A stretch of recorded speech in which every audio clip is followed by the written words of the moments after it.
Hawak ngayon ng militar ang isa sa mga manoy leader ng Communist Party of the Philippines o CPP. Naaresto si Alan Hasmines kahapon sa Baliwag sa Bulacan. Miyembro raw si Hasmines ng Central Committee ng CPP. Kinondena naman ng CPP ang pagkakaaresto kay Hasmines. Hinihingi nila ang agarang pagpapalaya rito. Ang pag-aresto ay paglabag daw sa Joint Agreement on Safety and Immunity Guarantees o JASIG sa pagitan ng gobyerno at ng grupo. Pero ayon kay AFP spokesman, Brigadier General Jose Mabanta, walang naipakitang dokumento si Hasmines na sakop siya ng JASIG. Malapit ang buksan ang sinasabing kauna-unang eskwelahan sa bansa na magtuturo sa mga bata ng kaalaman sa paggawa ng robot. Yan ang tinutukan ni Micaela Papa. Ito si Robot Pinoy. Magalang na. Matalino pa. Sa lengguaheng Filipino, English, Spanish at Korean, pinagyabang niya ang ganda ng ating bansa. Some metal-raised terraces were carved in the mountains of Ifugao Island, but had this 2,000-year-old terraces has been declared UNESCO World Heritage Site in 1995. Ang robot na ito, na nagkamit ng gantimpala sa 2010 World Robot Olympiad, hindi likha ng bigating engineer, kundi ng mga simpleng high school students. At sa pagtataguyod ng Robot Thinkers Learning Center sa Enderon Colleges sa Taguig, kahit sino ay pwede nawing matutong gumawa ng mga kahanga-hangang robot gaya nito.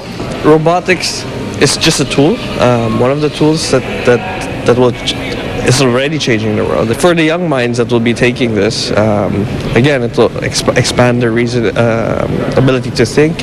Ito raw ang unang robotics learning center sa bansa na magiging bukas sa mga bata edad 10 hanggang 18 taon simula Abril.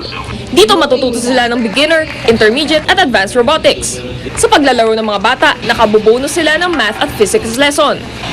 Matututo pa raw sila na maging malikhain at lumutas ng mga problema. We need thinkers, critical thinkers who will be able to solve the enormous problems of the country.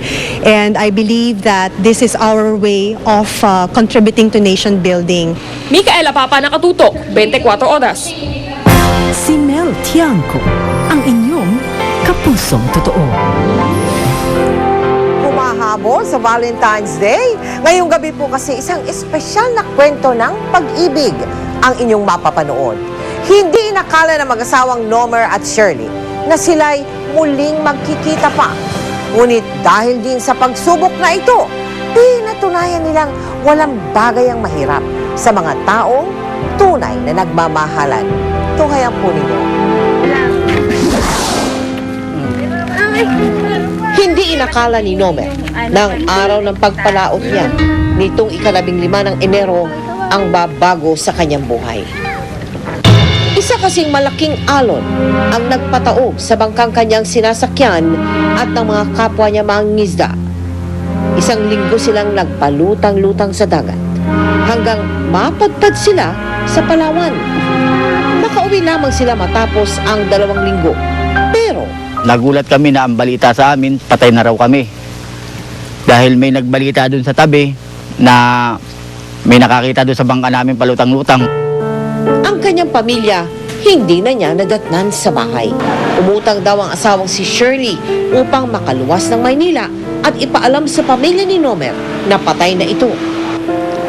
Pero ang pamilya ni Nomer hindi pala kilala si Shirley.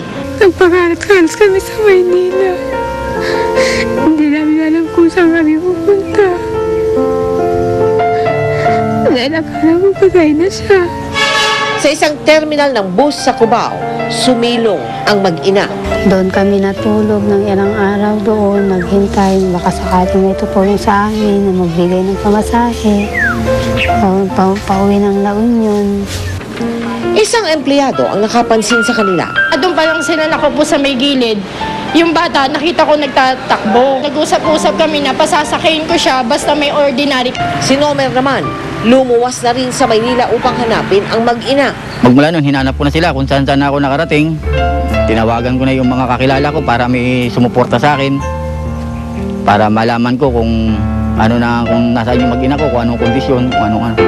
Hanggang sa lumapit na nga ako sa GMA Kapuso Foundation. Agad inisikaso si Nomer ng GMA Kapuso Foundation. Tama sa amin na ng Piling parawan. lamang nito na ihatid siya sa La Union. Hindi naman Ang bili namin, hintayin ang sasakyang maghahatid sa kanya.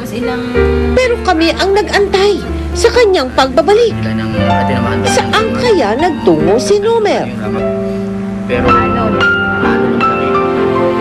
Abangan po ninyo ang exciting na pagtatapos ng kwento ni Nomer at Shirley bukas. Samantala sa mga nais maging katuwang sa pagtulong sa ating mga kababayan, bukas po ang aming tanggapan. Maaari din po kayo magdeposito ng donation sa aming mga bank account o mag-log on sa www.kapusofoundation.com. Walang balak magbitiw sa pwesto ang chairman ng Commission on Audit, si Reynaldo Villar. Yan ay kahit nadidiin siya dahil sa mga paratang na may sabwatan o mano ang mga opisyal ng COA at nanggugpong sandataan, hindi lang yan. Sinabi na rin mismo na Malacanang na natapos na ang kanyang termino. Nakatutok si Chino Gastong. Sa gitna ng mga panawagan para sa pagbibitiw sa pwesto ni Commission on Audit Chairman Reynaldo Villar, nagsalita na ang Malacanang.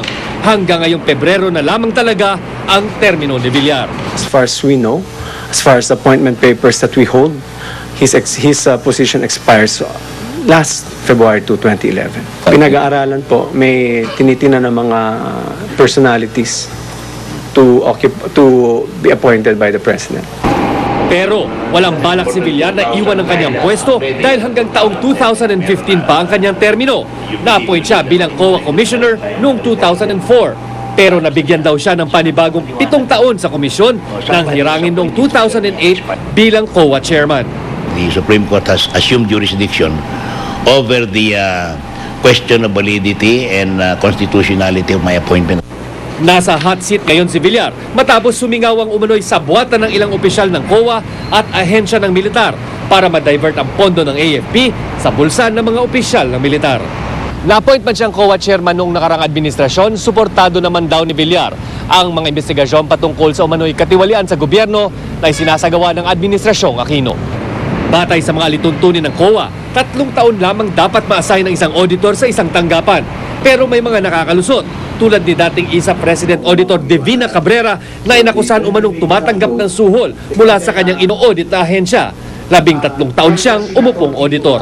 You might be suspected already of fraternizing or colluding. We do not want to be suspected of fraternalizing or colluding with the management heads or with the clientele or personnel of the agency to which is the subject of the audit.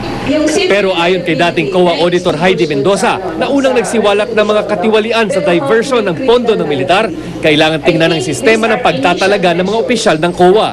Sa ngayon raw kasi, dumadaan pa sa Commission on Appointments ang pagtatalaga ng Commissioner at Chairman ng COA. So, kailangan po ng mga na-appoint na leader, humingi ng backing ng politiko, humingi ng backing kung sino yung malapit sa ano. The moment po na may hiningi, meron din pong kapalit. Bukod pa rito, ang ani ay masyadong mababa na sweldo na maaring pinag-uugatan ng pagtukso sa mga auditor na makipagsabwatan sa kanilang mga ino-audit na ahensya. Chino Gastong, Nakatutok, 24 oras. Susunod! Bata sa Cebu pinatay at itinapon sa bangin. Bago na namang high-tech na imbensyon, yung tinatawag na cursor ng computer, pwedeng kontrolin ng mga tao. Tuloy-tuloy lang ang pagtutok natin sa lahat ng klase ng mga balita dito sa 24 oras.